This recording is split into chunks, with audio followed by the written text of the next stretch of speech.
Welcome back viewers, آپ دیکھ رہے ہیں پروگرام براس ٹیک زیڈ صاحب. جیسا کہ بریک پہ جانے سے پہلے ہم نے بات کی ویسٹرن سویلائزیشن کے حوالے سے، بتائیے اقبال کا کیا آئیڈیا تھا اس بارے میں؟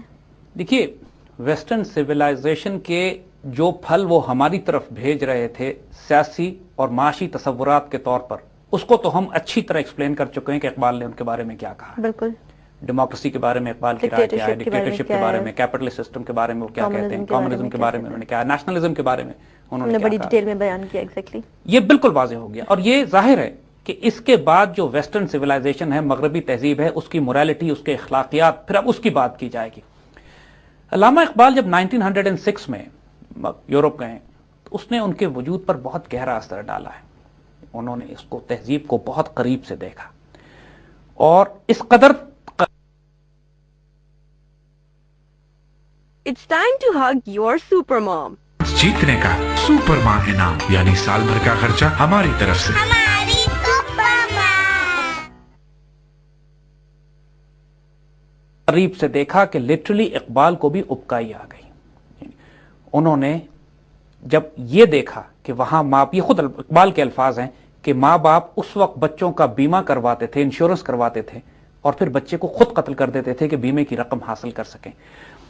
جو انسانیت کا وجود انہوں نے اس کے بعد آنے والے دور میں پہلی اور دوسری جنگ عظیم میں انسانیت کی ذلت دیکھی ہے، وہاں اس مغربی معاشرے کو دیکھا ہے، جس قسم کا قتل و غارت ان سو کالڈ تہذیب یافتہ قوموں نے انسانیت کا کیا ہے، کہ جہاں کروڑ ہا انسانوں کو اس طرح بے درے قتل کیا گیا.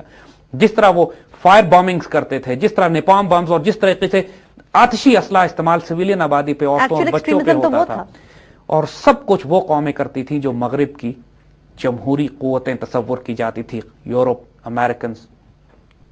اور اس پوری تہذیب کو اتنے قریب سے دیکھنے کے بعد اقبال اچھی طرح سمجھ چکے تھے کہ یہ تہذیب اپنے خنجر سے آپ خودکشی کرے گی. ان کا وہ مشہور شعر کہ تمہاری تہذیب اپنے خنجر سے آپ ہی خودکشی کرے گی، جو شاخ نازک پہ آشیانہ بنے گا ناپائیدار ہوگا. تو جو کچھ تم کر رہے ہو اس وقت، اس کا انجام چند سال تو تم مزے کر لو گے، چند سال تو دنیا میں تباہی مچا لو گے، لیکن تمہارا انجام بڑا بدترین ہونے والا ہے. اس کی بنیاد ہی نہیں ہے. وہ معاشرہ جس کی بنیاد دین پہ نہ ہو، جس کی بنیاد اخلاقیات پہ نہ ہو، موریلٹی پہ نہ ہو، بدکاری، فحاشی، برائی پہ ہو، سود اور ربا اور قتل و غارت کے اوپر ہو، وہ آشیانہ نہیں چلتا زیادہ. آج یورپ کا حال دیکھ لیجئے کہ حال یہاں پہ یہ ہے کہ باپ بچوں کو نہیں پہچانتے، بچے باپ کو نہیں جانتے، فیملی لائف ٹوٹ کے الگ ہو چکی ہے، تباہ و برباد ہو گیا ہے وہ معاشرہ. اب صرف ان کے پاس فوجی طاقت رہ گئی اور تھوڑی سی معاشی طاقت ہے، جس کی بنیاد پہ دنیا میں یہ تباہی تو مچا سکتے ہیں، دنیا کو ہدایت نہیں دے سکتے. تو اقبال نے جب ویسٹ کے بارے میں کہا کہ تو نے کیا دیکھا نہیں مغرب کا جمہوری نظام، کیا تم نے، اور یہ 1918 1920 21 کی بات ہے کہ جب سو کالڈ پوری دنیا میں اس کے مقابلے پہ اسی کا غلبہ تھا. بالکل. کیا تو نے دیکھا نہیں مغرب کا جمہوری نظام، چہرہ روشن اندروں چنگیز سے تاریک تر، کہ ظاہر میں تو تمہیں بڑا بریلینٹ، بڑا روشن نظر آتا ہے، لیکن اس کا اندروں چنگیز سے تاریک تر ہے. جس نے پہلی اور دوسری جنگ عظیمیں دیکھی ہیں، اور اس کے بعد دوسری جنگ عظیم کے بعد سے آج تک 10 کروڑ انسان انہوں نے صرف دنیا میں قتل کروائے، جبکہ کوئی جنگ عظیم بھی نہیں ہوئی ہے.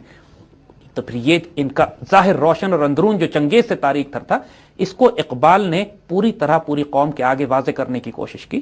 ہے وہی ساز کہن مغرب کا جمہوری نظام. مغرب کا جو جمہوری نظام ہے، جس کو ہم ڈسکس کر چکے ہیں کہ وہی پرانا نظام ہے، وہی پرانا سارا سلسلہ، جس کے پردوں میں نہیں غیر از نوائے قیصری. تمہیں دیکھنے میں ڈیموکریسی اور لبرٹی، فرٹرنیٹی، ایکوالٹی نظر آتا ہے، لیکن حقیقت میں یہ ساری چنگیزی ہے، حقیقت میں سارے یہ قیصر و کسریٰ کے ظلم و ستم کے نظام ہیں کہ جو دنیا میں مسلط کرنے جا رہے ہیں. اٹھا کر پھینک دو باہر گلی میں، نئی تہذیب کے انڈے ہیں گندے. الیکشن ممبری کونسل صدارت، بنائے خوب آزادی نے پھندے. میاں نجار بھی چھیلے گئے ساتھ، نہایت تیز ہیں یورپ کے رندے. دیکھیے بہت خوبصورت. یعنی اس نجار کہتے ہیں کارپینٹر کو جو لکڑی کاٹ رہا ہے. وہ کہہ رہے ہیں کہ جو لکڑی چیر رہا ہے وہ خود بھی ساتھ چھیلا چلا گیا کہ یورپ کے جو اوزار ہیں، جو ویپنز ہیں، وہ اتنے تیز ہیں کہ جو استعمال کرے گا ان کو وہ خود بھی نوچا چلا جائے گا، خود بھی کاٹا چلا جائے گا. یہ ایسے بلیڈ ہیں یورپ نے جو الیکشن، کونسل ممبری، democracy, freedom, liberty, freedom of expression, یہ سارے تصورات جو مغرب نے دیے ہیں. خاص طور پہ جو سب سے بڑا کانسیپٹ ان کا آزادی افکار، آزادی اظہار کے نام پہ، جس میں پریس جس کو کہتے ہیں کہ پریس آزاد ہو گئی، اور اس کے نتیجے میں جو انارکی اور کیوس معاشرے میں یہ پھیلاتے ہیں، جو بیڑا غرق کر کے رکھ دیا انہوں نے انسانیت کا. فحاشی، برائی، بدکاری، الحاد، کفر، شرک، اخلاقیات کو تباہ و برباد کر رہا ہے. یہ سب فریڈم آف ایکسپریشن کے نام پہ، جس میں دین کا مذاق اڑایا گیا، سیاہ کو سفید اور سفید کو سیاہ. اور اس کو اقبال نے بڑا